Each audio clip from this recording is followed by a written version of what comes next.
Yang cerdik dan licik adalah elit-elit ini. Padahal itu katanya rumah Tuhan. Bohong, Tuhan tidak perlu rumah. Rakyat yang perlu rumah. Tuhan tidak perlu lilin yang menyala terus. Rakyat yang perlu lilin yang menyala terus.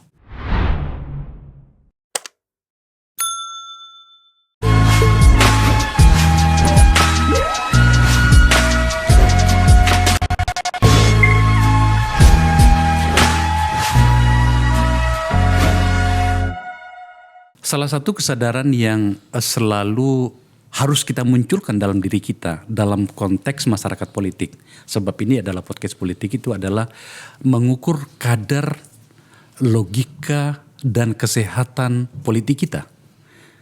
Dan itu seharusnya mengikuti logika yang terukur.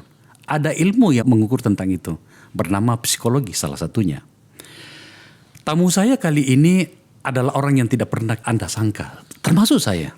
Karena di benak saya, dari berpuluh-puluh tahun saya memahami, membaca dan mendengarkan beliau. Beliau adalah orang yang sungguh-sungguh terkenal, seorang pesohor tetapi dari dunia yang berbeda, bernama dunia mode. Tapi ternyata dia adalah seorang pemikir, telah menulis 71 buku dalam berbagai bahasa termasuk bahasa Perancis. Dan itu tidak hanya berhubungan tentang mode.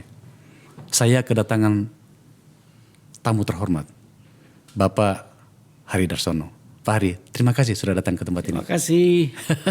Itu yang pembukaan saya tadi Pak Hari, bahwa yang kami pahami bahwa Bapak itu adalah seorang perancang busana, memiliki rumah mode di beberapa kota dunia yang lain. Betul, dan sekarang. Itu puluhan tahun yang lalu, bahkan sebelum kami menjadi apa-apa gitu ya. 52 tahun yang lalu. Dan beberapa hari yang lalu Pak Hari berulang tahun yang ke-73. Selamat ulang tahun Pak Hari. Ya, sebetulnya bukan 73, 71. Oh, 71 ya. Tapi saya tambahi 2. Kenapa? Siapa tahu sudah waktu jatuh tempo masih ekstra 2 tahun buat bertobat yang benar-benar. Jujur. Iya. Dan senang sekali kalau lebih banyak. Betul saja. Nah, itu yang pembukaan saya Pak Hari.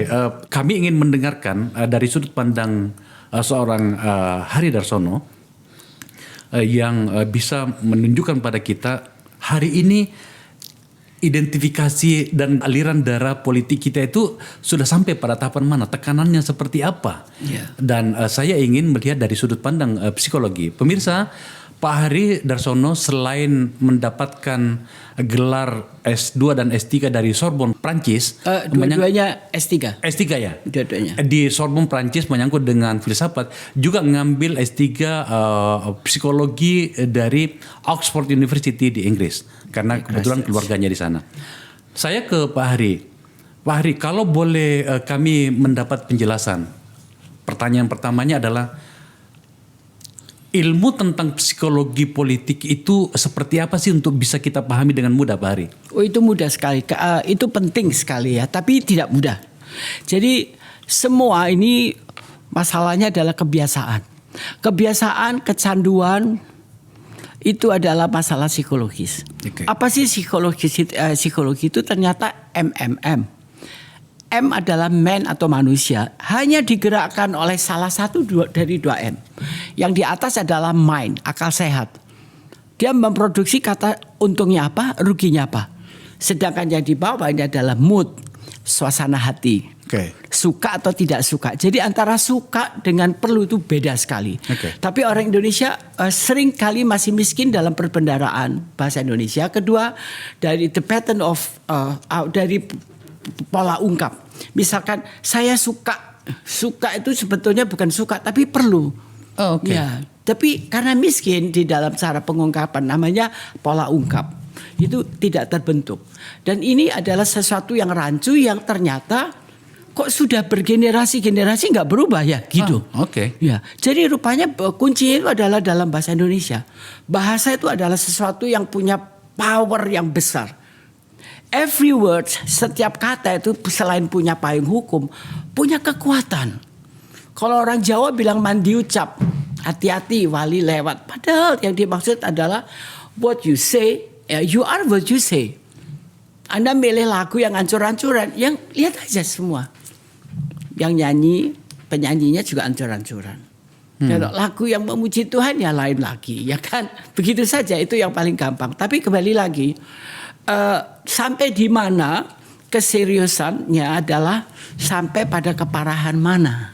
Oke. Ya. Nah, sekarang saya hubungkan dengan politik, Pak. Boleh nggak kami mendapatkan sedikit catatan dari Pak Hari untuk sedikit membuka mata kita atau menginformasikan kepada kita hari ini kira-kira psikologi politik di Indonesia itu seperti apa? Apakah masih bisa kita toleransi secara psikologis keseharian kita atau bagaimana? Karena penting sekali untuk memahami soal ini, Pak, agar kemudian pengambilan keputusan yang dilakukan oleh para elit dalam hal ini, para pengambil kebijakan itu bisa menyesuaikan diri dengan psikologi kita sebagai rakyat. Ya. Justru elit politik kita ini seperti membaca buku yang terbuka kalau melihat psikologis massa, psikologi massa. Disertasi saya untuk doctorate degree yang PhD by research yang ada di Christ Church College ya di Oxford. Itu tadi kan mind sama mood tidak bisa bekerja bersama-sama kecuali dia bergilir. Bergilirnya bisa 1 detik, bisa 2 detik, tapi kembali lagi ke kebiasaan yang lama. Ternyata kebiasaan itu ada pengaruhnya dengan gaya tarik bumi. Jadi manusia di utara itu sebagaimana dia jatuh cintanya atau bencinya, ujung-ujungnya adalah diputuskan oleh mindset, oleh akal sehat. Sedangkan yang di selatan itu ditentukan oleh suka apa nggak suka. Walaupun barang atau kebiasaan itu jelek untuk kesehatan, tapi karena suka itu dilakukan. Sama memilih orang juga gitu. Aku nggak terlalu kenal, tapi aku suka. Nah, kampanye politik yang sudah curi start ya dari Jawa Tengah, dari mana-mana itu sudah mulai membentuk mood set sebetulnya, bukan mindset. Karena saya tetap mengatakan saya seperti mau beli kucing dalam karung. Sebab orang itu bisa membalik tangan, lidah tak bertulang, cepat sekali. Tetapi memang direkayasa sedemikian rupa sehingga pembentukan mood ini sudah jalan. Kira-kira sebelum pandemi dan selama pandemi makin gencar. Kalau begitu problemnya berada pada posisi apa, Pak? Ya, pada posisi yang disebut rakyat Indonesia justru harus belajar membuat otokritik untuk dirinya sendiri karena jatuhnya pada kesalahan yang sama. Saya mengajari binatang, kucing, anjing, burung paling banyak 4 kali itu paling tolol. Tapi manusia seperti saya bisa beribu-ribu kali jatuh di kesalahan yang sama. Yaitu Hari Darsono dan orang-orang yang ada di selatan lainnya. Nah, kebetulan orang itu kalau sudah dilahirkan dari selatan tapi tinggal di utara, dibesarkan di utara dan semuanya has been brought up as a northern people, as a northern society, itu sudah meninggalkan mood setnya. Walaupun sebagai seniman saya kan multi profesi. Ada musik, ada pendidik, ada psikolog dan juga sebagai seniman, lalu sebagai desainer. Seniman dan desainer ini kan beda, Pak. Yang desainer itu disiplin komersialnya 100% bahkan lebih. Kalau seni agak terbungkus, ada ada degree of sophistication walaupun UUD ujung-ujungnya dagang. Ujungnya dagang karena transaksional itu memang harus ya. Ada win-win, ada yang arif gitu. Nah, ini saya perhatikan orang-orang Jepang yang dibesarkan di negara utara yang mindsetnya begitu kuat, tapi setelah perang mereka banyak yang pindah ke Amerika Selatan membawa otak dan uangnya pas-pasan mungkin, tapi membawa otak. Sama dengan leluhur kita yang dari Tiongkok atau mungkin dari Timur Tengah, tapi itu belakangan. Dari Tiongkok yang paling gampang secara geografis juga, Sulawesi juga berasal dari daratan utara. Itu ke selatan memang casingnya orang Jepang itu seperti Jepang ya, rambutnya ya, matanya semuanya. Tapi sudah bukan orang yang memutuskan apa-apa dari mindset tapi dari mood. Itu mereka yang sudah pindah ke selatan. Nah itu makanya Pak, makanya saya Sekarang ingin, ini di sini di Indonesia itu masih begitu. Nah, yang cerdik dan licik adalah elit-elit ini. Oh oke, kita masuk pada wilayah elit. Berarti kan di situ ada yang problem dalam hal memberi contoh ya, teladan ya, keteladanan di situ ya. Kalau kita mau mengatakan seperti itu. Kapan itu? Tidak pernah ada. Sorry, saya memang asas pendidik adalah jujur, terbuka, kalau bisa harusnya sih dibalut oleh kesantunan. Tapi yang masalah ini, perihal ini, saya masih tetap harus santun, tapi jujur dan terbukanya itu lebih kuat. Oh, saya rasa tidak apa-apa, tidak apa-apa. Karena saya tidak melihat suri toladan itu tidak ada. Kalau ada hanya berapa partai saja, dan bahasa pengamat itu pun lemah. Yang kuat ini seperti hukum rimba. Jadi very uncivilized. They don't have sense of educating their own people. Tipu terus. Rekayasa terus. Dan membuat mapping yang begitu banyak. Ya paling enggak ada 4. Kayak pakaian aja. Atasan, bawahan, luaran, skaf, dasi atau kerudung. Yang bisa dirotasi kemana-mana. Itu mappingnya seperti itu. Bapak ingin mengatakan bahwa psikologi kita tidak dalam kondisi baik-baik saja karena faktor elit yang tidak cukup memberikan keteladanan kepada kita. Exactly. I don't see that. I have to be frank. I have to be honest. Karena buat saya H itu hidup itu nomor 1 harus holy. Holy itu adalah pikirannya positif. Dan saya lihat memang hitam-hitam dan putih-putih dan di situ memang dibuat abu-abu besar sekali. Yeah. Dan orang tidak tahu which is which. The people, the society, mereka tidak bisa membedakan which is which. Kayaknya semua Sarum memang dibuat begitu oleh elit yang senior loh ya, dan diikuti oleh the continuing generation seperti generasi itu di yang bawah saya. Itu yang saya pelajari dan lihat Pak Hari. Kenapa sampai saya selalu tertarik untuk membicarakan hal seperti ini? Jangan-jangan saya juga bagian dari problem itu. Saya juga. Iya, Dan kita jangan-jangan harus pandai, kita harus berani itu dia membuat otokritik. Lah iya, jangan-jangan kemudian bahwa ternyata kita ini yang bermasalah dan kemudian tanpa sadar meninggalkan legacy yang kita anggap kehormatan kepada anak cucu kita, tapi ternyata itu adalah luka bagi mereka. Ya, paling luka adalah masalah aspek hukum, yaitu keadilan. Di atas hukum harusnya ada hukum kehidupan, tapi di sini tidak. Agak nista, bukan agak, nista banget. Atasnya hukum adalah uang. Jadi seperti hukum rimba, ya. Jadi saya anggap ini satu pengkhianatan terhadap sumpah profesi. Ya. Juga sumpah pemuda pendahulu-pendahulu kita.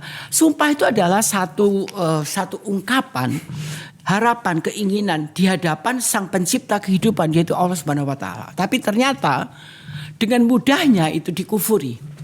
Dalam konteks bernegara Pak Hari, kebiasaan kami di sini, saya sedikit melakukan riset kecil-kecilan Pak Hari.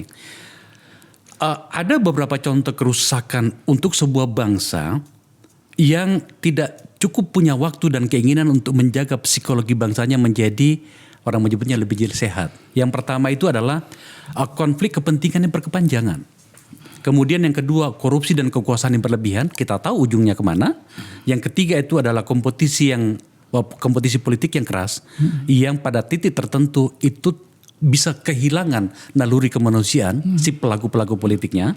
Yang keempat adalah, ini yang paling berisiko sebenarnya kita sebagai rakyat, adalah kehilangan kepercayaan masyarakat karena tak ada lagi. Kita sudah membicarakan sebagian tadi. Lack of trust berarti. Ya. Yang kelima itu adalah sentimen nasionalis dan luncuran intoleransi. Ada banyak penjelasannya di sini, tapi saya mengatakan bahwa ini ada 5 risiko yang dihadapi oleh sebuah bangsa yang tidak cukup punya keinginan untuk menjaga psikologi politiknya berada pada level yang wajar. Apa catatan Pak Hari? Saya sebetulnya harus mengajak Anda dan para pendengar untuk back to basic dulu. Ini basicnya begini. Tadi saya mengatakan bahwa apapun yang diputuskan untuk diucapkan atau ditulis itu selalu berasal dari mind atau mood. Okay. Kalau mind sedang bekerja, moodnya lemah. Begitu kita jatuh hati, panas hati, terlalu hati-hati dan tawar hati seperti zaman sebelum era Presiden Joko Widodo, itu membuat orang jadi floating mass. Itu karena tawar hati. Tawar hati itu paling mudah sekali untuk digiring. Karena sudah bingung mau nyekolahkan anak di mana? Tanya aja ke Hari Darsono. Saya bilang, oke, kalau tanya saya masih UUD. Sekolahlah di sini karena saya dapat komisi dari sekolah itu. Gampang sekali, itu transparan sekali. Sama seperti yang terjadi sebelumnya. Dan ini sebetulnya agak berkepanjangan. Sebetulnya bukan agak lagi ya, sudah kelamaan. Sudah kelamaan ya? Membuat satu pola ungkap yang rancu, yang tidak ada bentuknya. Dan ini memang disengaja oleh elit kita. Saya akan meneruskan back to basic. Dari mindset, kalau sudah mulai jatuh hati, tawar hati, nggak suka, mainnya tuh hilang. Oke. Untungnya apa, ruginya apa, hilang. Dan orang Indonesia malas untuk menimbang. Oke. Ya, dan mereka paling masyarakat kita sedikit sekali yang menjadi masyarakat membaca, bukan membaca secara literatur, membaca peta dari mind sama moodnya diri sendiri itu tidak mampu. Oke. Nah, kemudian dari mind sama mood timbul ada M lagi, yaitu mulut atau mouth yang memproduksi kata-kata. Oke. Nah, sebelum kata-kata itu keluar baik secara lisan maupun secara tulisan di WhatsApp, di medsos, ada satu musuh dalam selimut yang bisa direkayasa, yaitu keinginan. Oke. Bahasa Arabnya gampang, nafsu. Nafsu. Kecuali nafsu yang mulia. Oke. Saya mau bertobat, saya mau membuat generasi kita lebih indah, itu nafsu mutmainah. Tapi kalau yang keinginan saja tanpa mutmainah, keinginan yang mulia atau mutmainah, itu keinginan itu nafsu. Inilah sebetulnya yang dibuat dipermainkan oleh elit kita. Jadi ingin mau mengatakan apa, keinginannya bukan apa yang diucapkan. Jadi gitu. Jadi they really have a strong will, tapi mereka maunya itu concealed, ya, terbungkus, tertutup oleh kosmetik. Nah, apa kosmetiknya? Adalah kata-kata. Dan kata-kata itu mempunyai efek, mempunyai otoritas yang kuat sekali. Words itu are really strong to change ini, menggerakkan neurotransmitter Anda. Itu satu hal, Pak, dan itu tidak bisa kita bantah. Kita bisa lihat setiap hari. Ya. Saya adalah bagian dari politisi itu, Pak. Tapi tanpa bermaksud untuk melebarkan problem, tidakkah itu juga sebenarnya sikap-sikap seperti yang Pak Hari jelaskan tadi, bahwa mulutnya mengatakan sesuatu yang dia lakukan berbeda gitu kan? Apa yang diinginkan? Iya, tidakkah itu juga sebenarnya karena dia mendapatkan ruang permakluman dari masyarakat? Sebetulnya pilihannya bukan cuma 2, 3. Yang ketiga ini kombinasi. Oke. Jadi kalau apakah ini karena keinginan yang tidak boleh terbaca, ditutup dengan kata-kata, atau memang kata-kata yang memang rancu, atau ketiga-tiganya. Mau pasang ring, bebas atau tidak. Oke. Bisa tiga-tiganya. Yang keempat ini yang mungkin semuanya harus dilakukan, tapi yang keempat itu yang tidak. Tadi itu yang paling kita cari. Supaya kita tidak membedah terlalu dalam. Luka. Gitu. Sebab ini kalau kita bedah terlalu dalam, luka, Pak. Kasus yang kemarin itu Sambo, itu kalau terlalu dalam lagi, luka semua, Pak. Sudah, saya pasti luka. Sudah enggak kejadian adegan yang ada di situ saja, yang ada di pengadilan Jakarta Selatan, sangat naratif dan seperti akuarium. Okay. Orang sudah bisa menalar. Gitu. Jadi saya ulang lagi, back to basic. Dari keinginan, dari cara berpikir, pola pikir, pola rasa, pola ungkap. Ada satu lagi musuh dalam selimut, yaitu keinginan. Keinginan ini harus dikupas oleh setiap elit. Kalau memang mau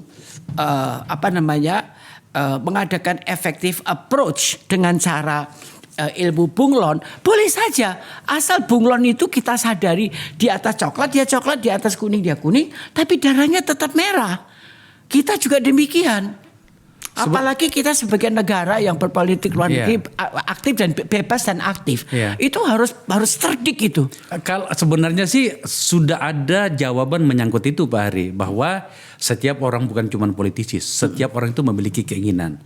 Tapi agar kemudian keinginan itu mendapatkan ruang yang tepat bagi semua orang, agar ya kembali lagi pada pembicaraan kita, agar psikologi kita sebagai sebuah bangsa itu terukur, ada patokannya, ada ukurannya bernama hukum. Betul. Dan itu dilanggar ya? Saya tidak melihat itu sebagai satu kekuatan lagi. Oke. Saya tidak melihat aspek hukum itu merupakan satu pedang yang untuk menimbang satu perbuatan. Tidak, sudah tidak. Kalau dibilang tumpul ya memang sudah lama dan memang dibiarkan begitu. Ibarat ilmu bunglon lah. Di kandang kambing mengembik. Tapi dia ikut makan rumputnya. Akhirnya kotorannya, tainya ya seperti kambing. Maksudnya sisa-sisa. Track recordnya itu seperti kotoran kambing. Karena yang dimakan itu ya yang dimakan kambing. Padahal tidak perlu begitu. Saya menegakkan diri dengan anak-anak muda.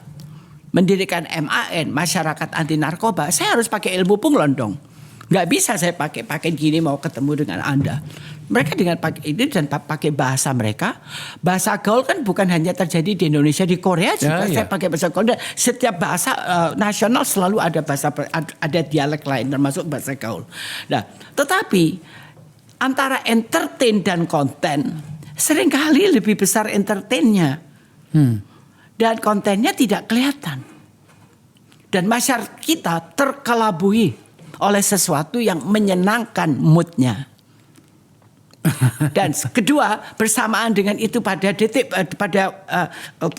berikutnya memang dibakar untuk panas hati. Melihat kebenaran dengan panas hati. Padahal sebetulnya hati itu tidak untuk dipakai. Tidak untuk dipakai. Semua pakai akal sehat. Kalau tidak, pencipta kita menaruh otak pasti di sini dong. Selalu di atas.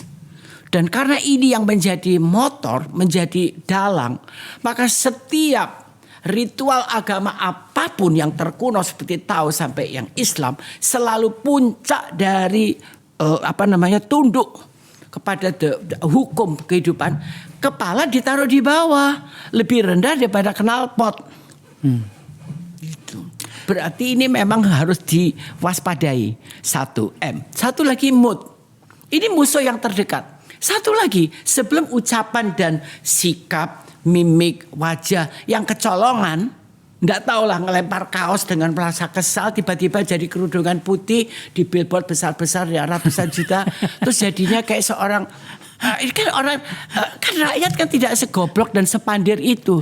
Sejak kapan dia pakai caping petani? Petaninya udah ngomel, giliran mau pakai suara kita, lu pakai pakaian kita. Giliran sudah di atas, kita cuma sebagai ganjal. Gitu. Gak bisa nyekolahin anak. Rumah-rumah ibadah mewah-mewah seperti zaman kejayaan gereja-gereja di Eropa. Wah, bukan mewah lagi, super mewah. Jemaatnya kere, lantai gak ada, nyekolahin anak gak bisa. Padahal itu katanya rumah Tuhan. Bohong, Tuhan tidak perlu rumah. Rakyat yang perlu rumah. Tuhan tidak perlu lilin yang menyala terus. Rakyat yang perlu lilin yang menyala terus. Wow. Saya kira itu gampang sekali. Jadi satu analogi yang tidak terlalu dalam, yang cetek-cetek aja sudah nyambung. Jadi kembali lagi ini yang namanya satu musuh yang terdekat adalah sebelum sampai ucapan ada musuh. Musuhnya para elit adalah keinginan elit itu sendiri. Itu yang akan membuyarkan semuanya. Jadi bias akhirnya rancu dan buyar. Dan kemudian membuat psikologi kita sebagai sebuah bangsa berantakan ya. Dan itu terus.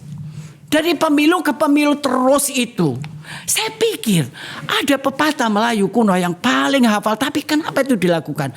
Keledai yang paling bodoh pun tidak mau jatuh di lubang yang sama. Tapi kok seorang Hari Darsono kok jatuh di dalam dosa dan kelakuan dan kebiasaan yang sama yang merugikan dirinya sendiri sebagai yang akan kehilangan nama baiknya kalau itu dilakukan terus dan merugikan pihak lain atau sesama. Tapi itu dilakukan. Lalu apa peranan yang namanya keimanan? Apakah hanya bangunan hadiah dari negara Emirat yang begitu mewah? Bagaimana dengan asas atau hukum betul-betul yang ya, seolah-olah hablum minallah iya, hablum minas iya, tapi keinginan yang lain ya. Nah inilah sebetulnya para elit harus mendengarkan ini. Ini loh sebetulnya PR-mu itu dari yang ngasih 5N. Yang ngasih 5 itu namanya banyak. Ada God, ada Sang Hyang Widiwarsa, ada Allah, ada Yehova, ada apa. Itu tugasnya cuma ngasih 5N. Siapa yang bisa ngasih nyawa? Profesor, Feng Shui, Dai, Paus, gak bisa kan? Orang tua, leluhur gak bisa kan? Patung yang kita sembah juga gak bisa kan? N itu siapa? Ya itu situ. Apapun namanya banyak. Seperti dari Darsono namanya juga banyak. Kedua, yang memberi nafas. Siapa? Anda tahu? Yang ketiga, yang memberi nadi lancar. Nadi terlambat 1 detik saja otak kiri sudah menyong, sudah lumpuh. Dan yang keempat adalah nasib. Pada hari ini Anda mendengarkan obrolan kita, Anda tidak berada di ICU kan? Yang 1 harinya belasan juta dan dokter untuk visiting aja sekian ratus ribu. Nanti ujung-ujungnya tagihannya banyak. Apakah pasien yang di ICU itu nanti keluar jadi jenazah atau jadi makhluk yang mencong kemana-mana karena sebagai sampah farmasi? Kan Anda enggak sama saya. Oke. Lalu yang kelima adalah nafkah. Waktu pandemi nafkahnya semua terkebiri banyak. Ada yang ngaku 50%, ada yang 100%. Kalau Anda lihat ada orang yang berkibar, it's too good to be true. Okay. Jujur, kenapa? Orang tuh dalam kehidupan tuh lupa. Lihat orang lain tuh selalu seperti gunung. Gunung tuh dari jauh tuh selalu biru, bagus sekali. Ayu, biru, merayu-rayu. Coba datangi. Ada tainya kebo, tainya orang, macam-macam. Ada duri, ada apa. Begitulah keluarga yang masih berkibar. Jadi jangan lihat orang. Don't compare and don't hate. Oke. Yang ketiga adalah don't worry, sebab yang harus sekarang yang harus mempunyai otokritik adalah selain rakyat sendiri yang terus-terusan jadi naif dan tidak mau belajar dari kesalahan, ada sih yang belajar dari kesalahan. Dikasih uang oke, tapi milih lain lagi gitu. Tapi yang elit juga yang harus tahu ini. Keinginan Anda ini akan menjadikan satu yang akan memvitalisasi dan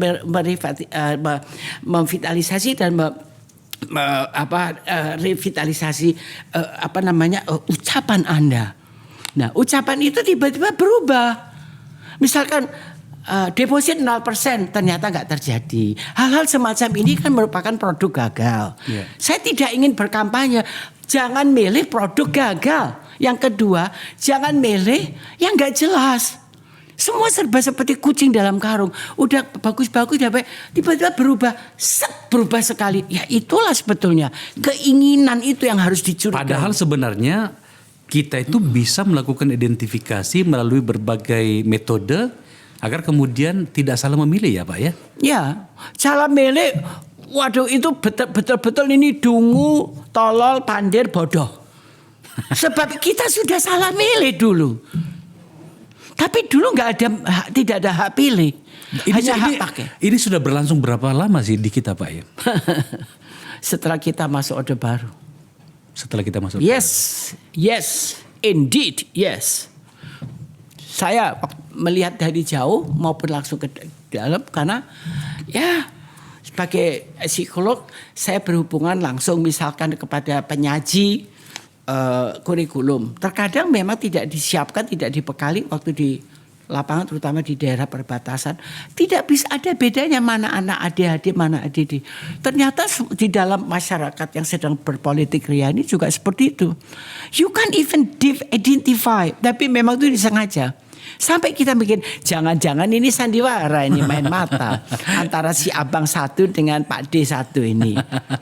Untuk mengamankan apa kan mari kita lihat, tapi kita sebagai penonton jangan pasif, harus proaktif. Siapa yang harus dijemput bolanya? Keinginan Anda, perasaan galau Anda. Yang ketiga adalah keinginan itu yang tadi itu. Lalu ucapan. Kalau bisa kontrol. Anda orang yang menghabiskan banyak usia profesional Anda itu berada di luar. Tentu saja. Enggak, di Indonesia juga. Ya. Tapi yang saya maksud betul, adalah cukup punya bahan untuk mengkomparasi Yes. bagaimana psikologi sebuah komunitas bernama bangsa antara satu dengan yang lain, termasuk dalam hal psikologi politik seperti topik kita ini Pak Hari. Ada pertanyaan mendasar. Karena tadi sudah bicara, kok keledai selalu masuk pada lubang yang sama dalam waktu yang lama, berulang-ulang. Bahkan Pak Hari tadi sudah menggunakan 4 kata, pandir, tolol, bodoh, dan goblok, kira-kira seperti itu. Pertanyaannya sederhana, apakah yang terjadi dengan kita? Hingga kemudian kita tak cukup mampu untuk belajar lebih cepat, agar kesalahan-kesalahan yang sama itu tidak terjadi, termasuk di dalam kehidupan politik kita. Ya. Saat ini yang sekarang sedang banyak penonton karena yang di panggung yang menarik, yang entertaining adalah yang menyentuh massa. Itu, ya. Sedangkan yang tidak menyentuh massa secara bodoh dan naif, elit-elit itu keluar dari mobil yang mewah, pada kumpul di rumah yang mirip istana dan entah ada arrangement atau agreement apa kok tidak melahirkan ideologi kebangsaan. Tidak melahirkan ideologi kebangsaan. Sama sekali. Yang ada cuma ideologi partainya masing-masing. Hanya sedikit 1 apa 2 katanya Koni, teman saya. Mungkin ada 3 tapi nggak jelas. Yang sudah menderita disiksa zaman Orde Baru begitu lama. Ternyata begitu sudah berada di puncak, manusia selalu lupa. Anti KKN tapi N-nya masih dipakai. K-nya enggak. Yang korupsi, yang kolusinya masih kelihatan. N-nya nepotismenya, wah demonstratif banget. Coba dihubungkan dengan apa yang saya tanyakan tadi Pak. Kenapa kita tidak belajar cepat? Contoh misalnya kalau kita mau melakukan perbandingan. Ada beberapa negara yang mampu menyadari diri secara komunal sebagai sebuah bangsa. Ya maka kemudian mereka cepat melakukan perbaikan. Kita mungkin ambil contoh yang sederhana lah, Jepang lah misalnya. Meskipun bukan karena faktor psikologi seperti yang kita bahas, tetapi kan mereka pernah luluh lantak oleh bom atom. Luluh lantak. Oh ya, luluh lantak. Iya, oleh bom atom. Ya. Kesalahan pemimpinnya di masa itu yang berhadapan dengan sekutu dan kemudian dihabisin oleh Amerika. Ada film tentang itu. Ya. Tapi kemudian mereka begitu cepat menyadari diri, mungkin juga termasuk menyadari kesalahan Ya, dan itu. melakukan berbagai Itu yang langkah. paling penting itu. Iya. Dan kemudian hari ini mereka kembali menjadi negara adidaya dengan kemampuan alam bawah sadar mereka yang luar biasa. Pertanyaannya itu sederhana.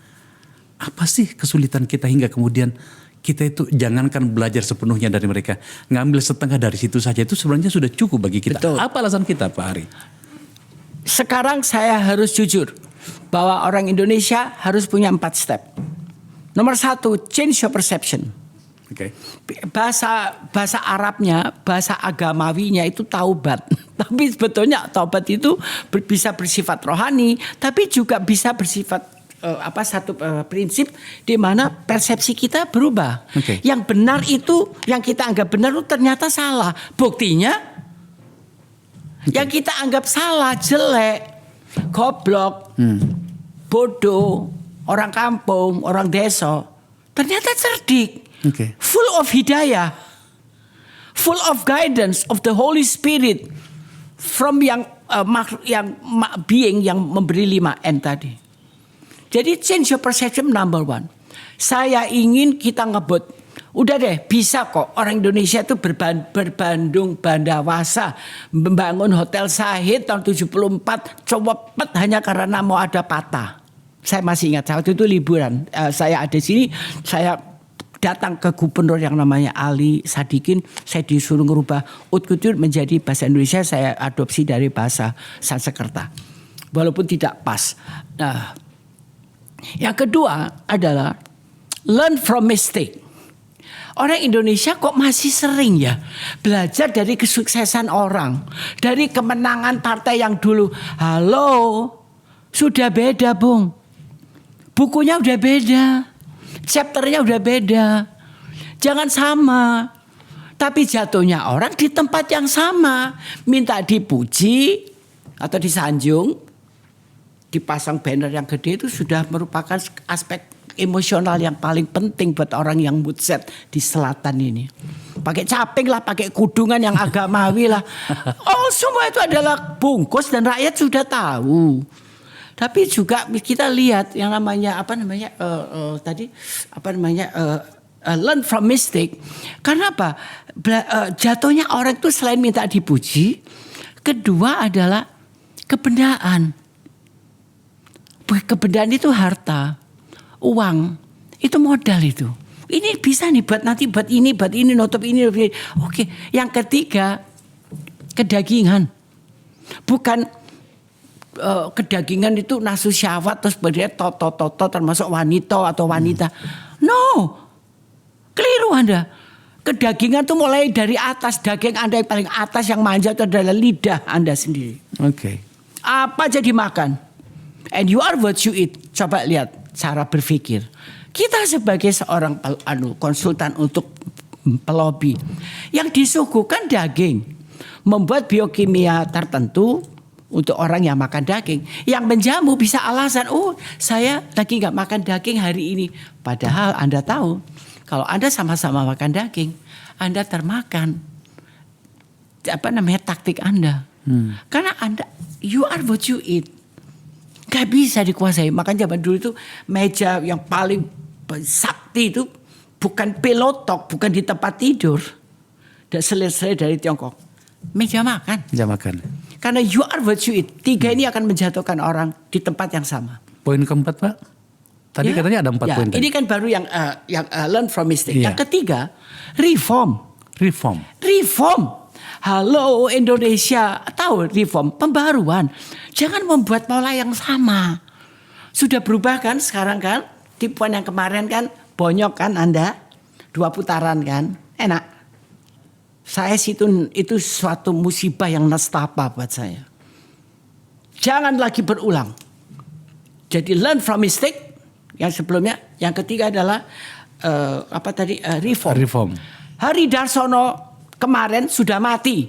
Besok insya Allah Hari Darsono akan tampil baru. Kalau enggak, buat apa Sang Pencipta kita membuat satu hari yang sama dengan 5N yang beda. Tiap hari itu beda, Bung. Okay. Anda dan pasangan hidup dan anak Anda, saudara kembar pun beda. Jadi hidup ini perayaan perbedaan. Tapi harus di dalam satu tubuh. Nah ini yang namanya ideologi. Okay. Lalu yang terakhir adalah create. Apa itu create? Yang dipakai sekarang adalah create friendship adalah create market. Kan lobby begitu, lobby dagang. Jadi Anda pakai musik. Coba kita lihat pada waktu kampanyenya Pak Joko Widodo. Musiknya apa? Untuk apa?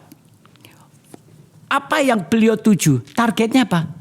Kalangan menengah ke bawah kan? Bahkan dia di bawah dan anak muda. Yang musik selengkah apa itu? Ya. Pelajari. Itu bahasa iklan. I doubt it. I doubt if Bapak Joko Widodo itu benar-benar menghayati lagunya slang. Mungkin ada, tapi not exactly sebagai politisi, enggak. Tapi dia suka dengan semangatnya, high spirit, enthusiasm, dan sebagainya. Semuanya oke. Saya juga kalau lagi sedih, kalau dengar azan takbir ini sebentar lagi, saya langsung masuk ke mobil atau ke kamar, lagunya udah rock.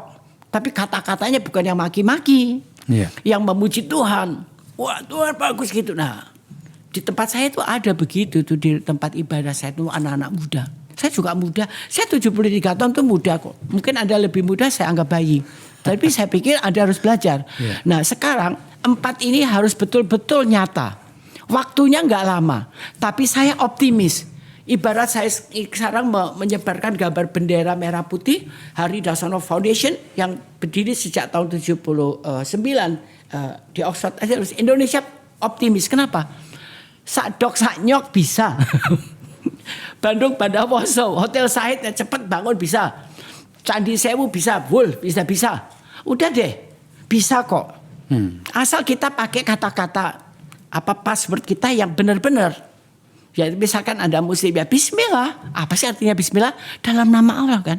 Yang satu dalam nama Allah Bapa, yang satu lagi Sang Hyang Widi Warsa. Whatever. Yang kita sebut terakhir tadi kan yang memberi 5N. Sedangkan kita siapa? Nol, nihil, nadir. no one, nothing. Debu aja ada namanya. And we are nothing. Tapi dengan catatan paling depan harus ada nakoda yang ngasih 5N. Jadi angkanya banyak. Tiap hari kita mengenalkan diri. Jadi kita full of hidayah. Untuk menyembuhkan bangsa yang sakit, yang tidak terasa kalau ini sakit. Oke. Makasih. Pak Hari, terakhir Pak Hari. Apapun namanya dengan seluruh problem yang ada, kita harus ada jalan keluar. Ya. Kita harus ada optimisme untuk menuju ke depan, setidaknya untuk anak-anak kita. Ya. Pada bagian mana kita harus memberikan ruang kepada anak-anak kita itu agar kemudian kesalahan-kesalahan ini segera bisa kita perbaiki. Yang tadi saya uraikan 4 itu adalah harus dimiliki pada detik berikutnya. Oke. Semboyan saya untuk bangsa ini, untuk Anda supaya selamat, now or never. Now or never. Ya, sekarang ada berubah. Jangan mengharapkan pimpinan elit partai itu yang berubah. Kitanya. Okay. Kalau dikasih duit, terima aja duitnya. Iya. Nanti dipotong sana, potong sini, jangan mau. Mau milih, suka-suka kita lah. Ya, tapi jangan lupa, pilihan manusia banyak salahnya. Tapi pilihan yang namanya hidayah tidak pernah salah. Karena dia maha benar. Apakah Anda sudah menyatu dengan sang maha benar? Di situ saya merasa terhidayai oleh seorang presiden atau menteri atau Pak RT, bupati atau seorang kepala rumah tangga atau seorang wanita penjual jamu yang entrepreneurship-nya tinggi, salesmanship-nya begitu hebat sampai menjemput bola dan ditanggung juga dia statesmanship adalah salesmanship. Dia sama sekali terhidayai sampai dia bilang itu di luar skenario. Wah, berarti apa?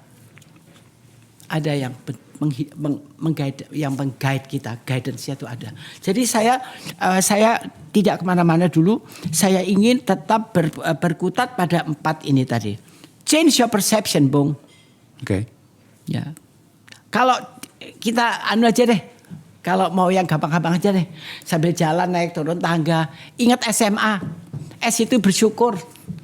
Sujud, bersyukur, senyum. Selalu itu S. MA-nya mohon ampun. Kamu pikir kita ini benar terus. Oke. Berarti kita orang gila kalau merasa benar. Orang gila itu mesti benar terus. Coba dikritik, marah dia. Yeah. Ya, jadi memang betul-betul kita harus tahu bahwa MA itu mohon ampun supaya apa? Kita dapat hidayah. Saudara-saudara yang saya cintai. Hidayah itu kompas. Otak kita bukan kompas. Hidayah itu kompas. Mau maju, mau kanan, mau kiri. Hidup ini pilihan. Mau milih siapa nanti? Manusia itu tempatnya salah. Kecewa, kejelek, kok bolak-balik. Gitu loh. Rista. Pak Hari, terima kasih. Kembali. Maaf saya ekspresi suara saya memang jadi seperti marah karena I have sense of anger. Saya gitu bisa loh. memahami itu, Pak. Stop it gitu. Iya, iya. Enough is enough. Iya, iya. Jangan bonyok gitu Betul. loh. Kami bisa memahami itu, Pak. Karena menurut saya kadang-kadang pada sebuah masa, pada sebuah waktu kita harus menunjukkan apa yang ada di pikiran kita tanpa ada hambatan psikologis. Maaf, saya mesti harus menyampaikan ini. Oke. Tolong belajar ya. Kalau memang diurut-urut ada benang merah ke negara-negara adik kuasa yang menjajah, yang mengadu domba, stop orang itu, jangan dipilih. Walaupun dia sudah bertobat. Jangan dipilih. Jangan dipilih. Kalau ada potensi dia ingin mengadu domba. Kalau ada benang merah ke negara adik kuasa dan berasal dari keluarga yang memang otoritarian seperti itu. Oh. Ya, kedua, jangan memilih yang pernah mengadakan pembiaran sampai muncul gerakan-gerakan yang menodai nama Islam. Seolah-olah Islam itu begitu dan mesti dibawa-bawa. Itu sudah terjadi kan pemilihan gubernur atau sebelumnya pemilihan presiden. Pembiaran. Dulu kita tahunya cuma Muhammadiyah dan NU. Mereka itu adalah salah satu perekat NKRI. Tapi begitu semua terjun ke politik, apa yang terjadi di arus bawah? Kecolongan kan? Waktu kita masih punya BlackBerry, dalam 2 minggu sudah muncul apa lagi? Bukan NU, bukan apa, memberangkatkan anak muda katanya mau jadi ustadz di sana, ternyata untuk belajar nembak. Coba. In the name of Islam, excuse me. Mana mungkin Islam mengajarkan seperti itu? It's evil. Be careful, ya. Jadi dari sini saya mohon ini digarisbawahi. Jangan milih yang kesalahan yang kemarin-kemarin. Jangan milih produk yang salah, yang ada benang merah ke negara-negara adik kuasa yang adu domba, yang memasukkan laras senjata ke anusnya Muhammad Gaddafi dan ditembak di depan rakyatnya sendiri yang sudah semuanya serba gratis, sekarang jadi melarat miskin. Mereka kecewa. Tapi buat apa kecewa? Sudah terlanjur, pahlawannya sendiri dibunuh biadab. Baru saja kita merayakan Hari Raya Paskah. Itu kan orang yang dibunuh oleh bangsanya sendiri. Bukan bangsa lain. Secara biadab, mati di kayu salib dan sebagainya. Itu terjadi di mana-mana. Jadi salib itu sebetulnya hablum minallah hablum nanas. Hubungan kita dengan sang pemberi 5N dan sama-sama mempunyai 5N. Nol, nihil, nothing, no one, nothing. Ini kita ini harus minta hidayah. Kalau tidak, salah lagi. Percaya deh. Nolkan aja kita. Karena saya tutup dengan ini, Pak. Anda pernah lihat anak anjing, anak kucing, anak tikus? Ya, kalau anak babi saya belum pernah lihat. Kita lihat anak-anak mamal ini begitu lahir, mereka matanya tertutup, buta. Seperti Lim Chulyong, nggak ada sekolah, masih buta. Bukan anaknya orang kaya, nggak dibesarkan dengan sendok perak seperti Anda dan kita semua. Buta, menopang kakinya, badannya kakinya nggak kuat. Tapi kemana mereka merayap? Anak-anak kucing, anjing dan apa itu tadi tikus. Ke puting induknya. Apa puting itu? Sumber kehidupan mereka. Siapa yang mengajari? Feng Shui, profesor, mentor, paus, dai, bukan kan? Apa itu?